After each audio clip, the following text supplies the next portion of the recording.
Yeah, it's my pleasure to introduce Anthony Richardson, not to be confused with the football player for the Indianapolis Colts. Uh,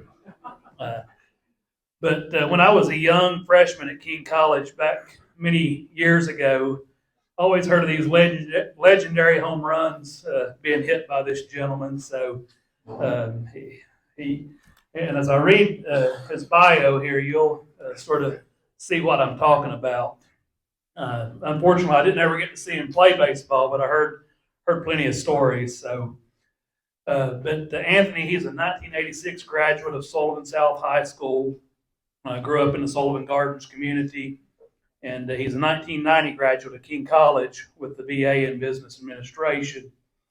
He was a 4-year starter on the baseball team, and maybe still a record stays to this day. He led the team in home runs every year he was there. So I think he still has the single season and career record for home runs, which he passed his older brother. And I had the pleasure of playing basketball and tennis with my older brother at King's. There's sort of unique and interesting parallels there. Uh, he's a two-time NCAA All-American, both the sophomore and senior seasons. And he led the team to 2 national championships while he was at King, and he's also enshrined in King College Hall of Fame. So after graduating from King, he went on to work at the Boys and Girls Club of Greater Kingsport from 1993 to 2000. He was the assistant athletic director there from 1993 to 95, and then the athletic director from 1995 to 2000. He left there and started his career at Sullivan South High School, where he was at from 2000 to 2021. And I think in 2013, the girls there won the state, and the boys finished runner-up, and he was the state coach of the year that year. So we got a coach of the year, and then he coached baseball from 2003 to 2021. And he was the athletic director from 2008 to 2021. And then with the opening of West Ridge High School, he became athletic director there, and I think that's his full-time occupation today. Anthony's wife is Jamie, daughter Lauren, son Tyler, daughter-in-law Taylor, and I think the two favorite ones in his life are his 2 grandsons, Cash and Crew. But if y'all will stand and join me in welcoming Anthony to come speak with us today. Appreciate it. Thank you.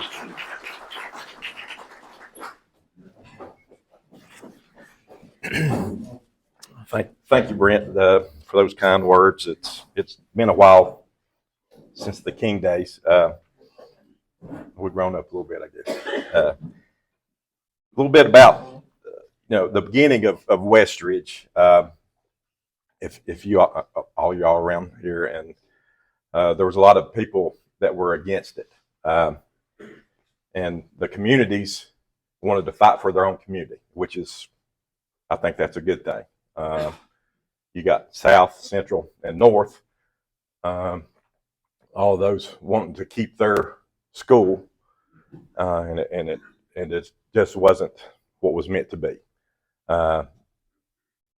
When we first got going, started talking about it, like I said, the majority of people probably were against it.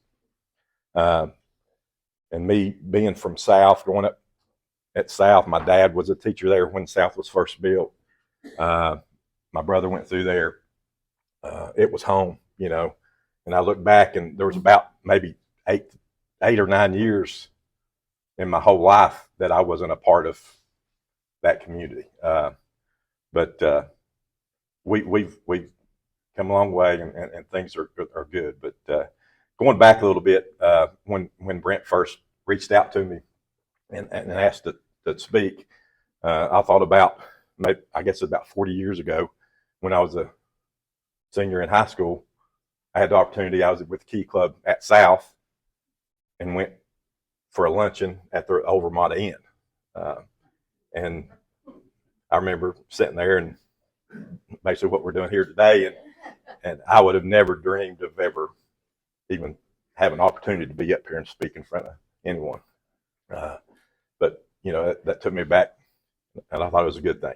It's things that you remember, and the students that we have here, you'll remember that someday. Maybe one of these days you'll be up here talking as well. So that's what we look forward to happening. But going with the closing of the schools, I know it was personal.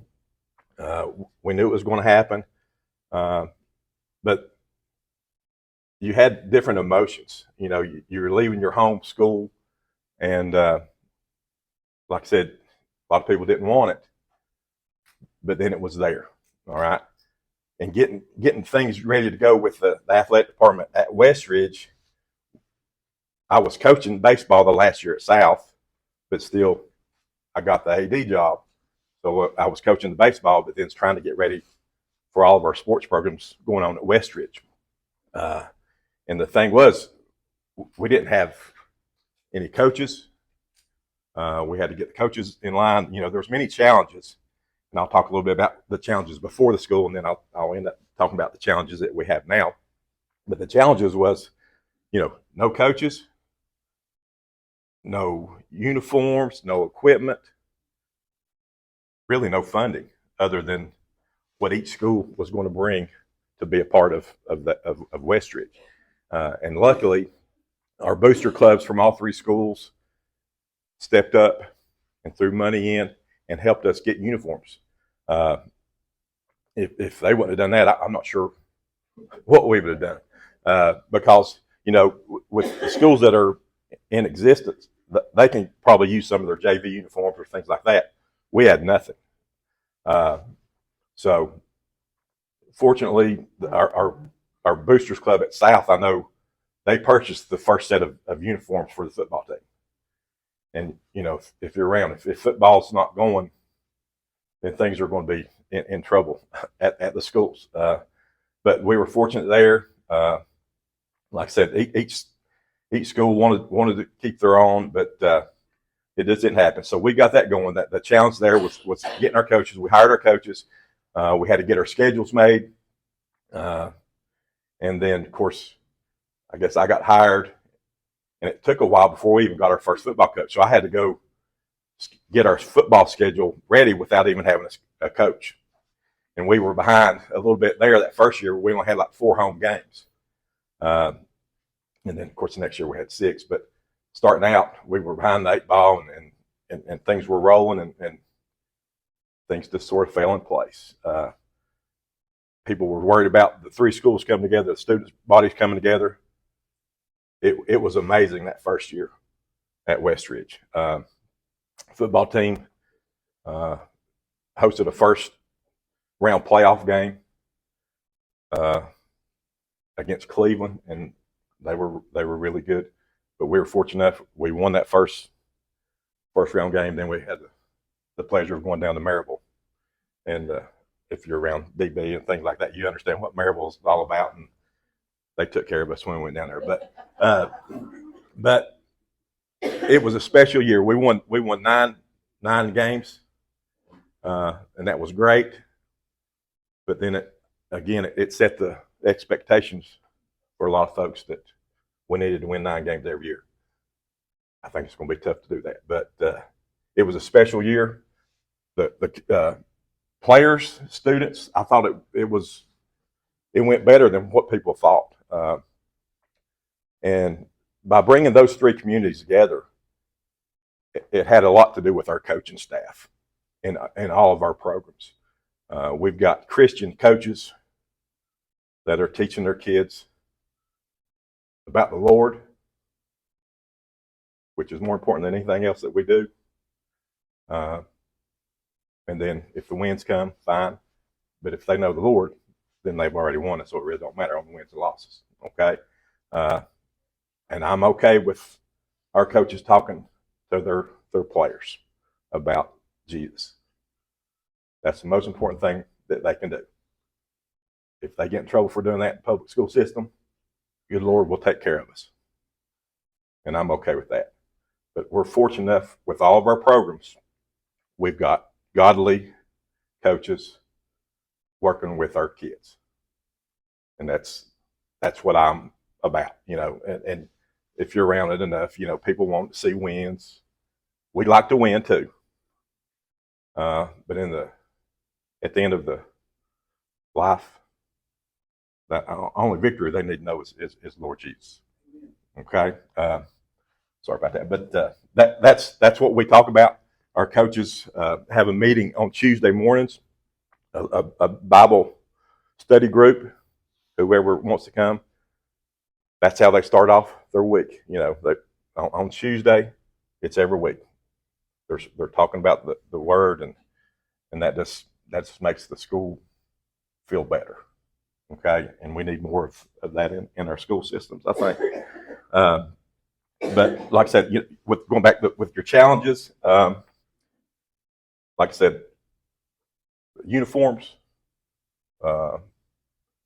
equipment, somehow we got it.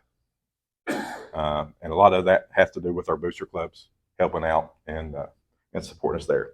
One of the big challenges too was you had 3 schools going in, and there's only going to be 1 team. So there was a lot of students, unfortunately, that didn't make the teams.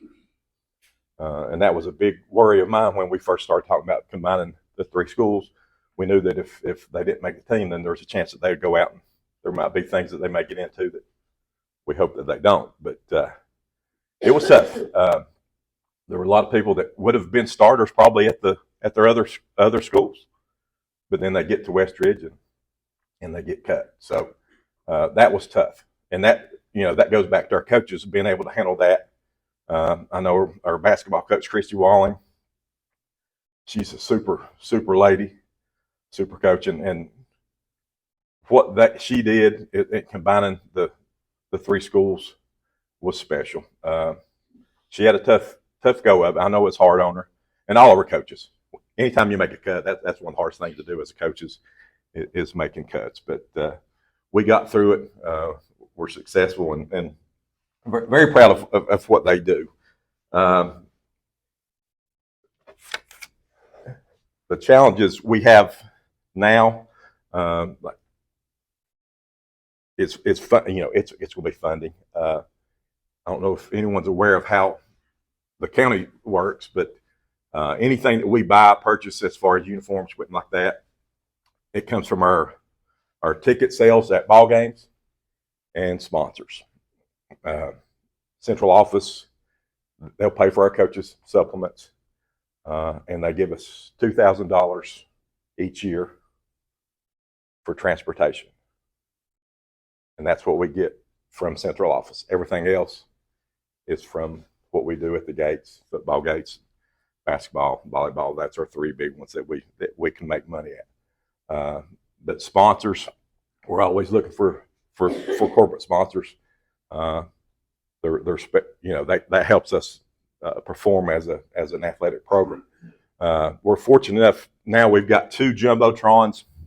We've got one on the football field, and also one in the gymnasium now, which I think will help booster our sponsorships as far as corporate. We'll be able to get their ads out, which will help them, and in return will help us as well. So if anybody's interested in sponsoring at Westridge, we gladly appreciate that. But we've had some successes as far as our team's concerned. Our boys basketball team won the district tournament last year. Our volleyball team, they've won a district championship. They won 2 region championships, and they've been to the state the last 2 years. So that's pretty good in a 3-year period. We've got 8 all-state athletes that have been recognized for their efforts on the field. This year alone, we've had 5 volleyball college commits that are going to go on and pursue their volleyball career at the next level. We're getting ready to sign 2 girls basketball players. They're going to go on and play as well. But we're fortunate to them. We talked a little bit. We're glad that they're going on to the next level, but more importantly, there's a lot more that's not going on the next level, and we're hoping that our coaches have taught them well and got them prepared to be successful in life. And that's what we're all about. You know, everybody wants to win. Everybody wants to go. Everybody thinks their kids are going to go on to college and be superstars. But, you know, the averages are not in the favor for that. But we hope that they can go out and be successful when they go out in the real world. And the world's tough right now. So we pray for them every day. But I appreciate everything you all do. We're here to be servants, and I thank you for that. And we look forward to the school getting better. I know there's always room for improvement, and that's what we strive to do. And we're always looking to get better. And we're here for you all. If you all ever need anything from us, we can get some of our students to come help in any way possible. And other than that, if you need anything from me, just please holler at me. And if you've got any questions, I'll